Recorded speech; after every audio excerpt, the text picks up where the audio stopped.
we are ready to start imaging Saturn.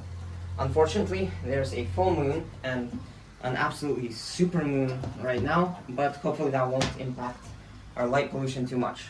So we brought out the Dobsonian and we're gonna do some visual observing first before we start imaging with this really small, but it works pretty well, microscope camera. Since this planet is so far away and hence so small, we're going to use this 3 times achromatic Barlow to boost our focal length by a factor of 3 times.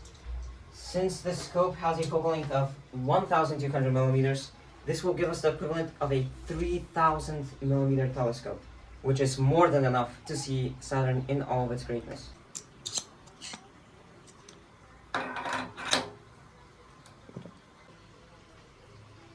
So unfortunately, we had to move the telescope to this table here so it wouldn't look through this annoying glass. But I can tell you, even through the glass, Saturn looks absolutely breathtakingly clear. Let's slow down for a second. The reason that I want to photograph Saturn in the first place is because it's currently at opposition. This means that at this time of year, Saturn's orbit brings it as close as possible to us. It's going to be as big and bright as it ever gets, and it's the perfect time of year to photograph this planet. Okay.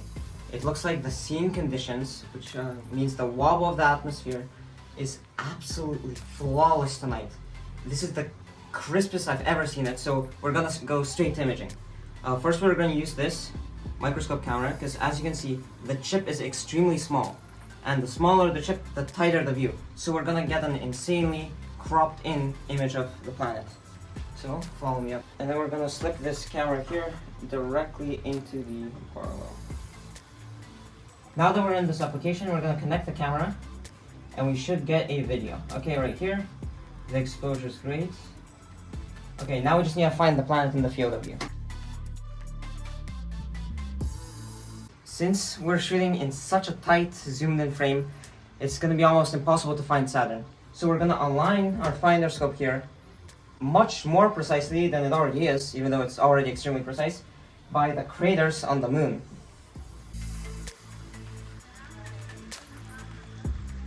There's our moon. We just need to focus now. There we go. Amazing. A bit of dust on our lens, but that's okay. So now we gotta decide what we're gonna use for our focusing. So I'm gonna pick this crater. Okay, now we're gonna try to find Saturn again. It's the real deal.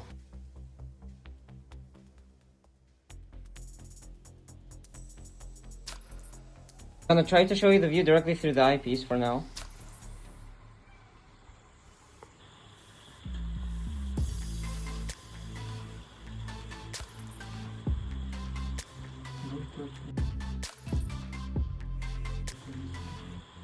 We still managed to capture some decent footage with this, which you would see right here, but unfortunately the chip is just too small to reliably see it. So we're gonna use something a bit bigger this time to see if we can get a clearer shot. Okay, we're going to use something called a T-ring to attach our DSLR to a telescope. So this thing just clicks onto the camera as if it was a lens. Just like that. Okay. Moment of truth. There we go. Okay, now we're just using the moon to adjust our exposure to a reasonable setting. And we can use live view to see our view here. Yeah, that seems pretty reasonable to me. Since we still can't find Saturn, we're gonna have to downgrade to just the camera itself with no Barlow. This is gonna give us a wider field of view, but not so much zoom.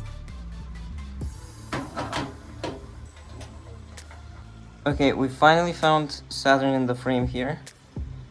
You might not be able to see it now, but if we zoom in,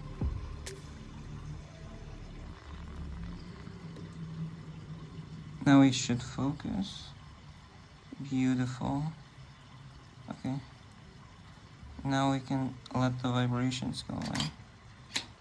See what we got. Now, that was great, but it wasn't really zoomed in, so we decided to give the microscope camera another try. We finally found Saturn and its inner field of view. Now we just need to focus and start recording. Okay, just a bit of focusing on that.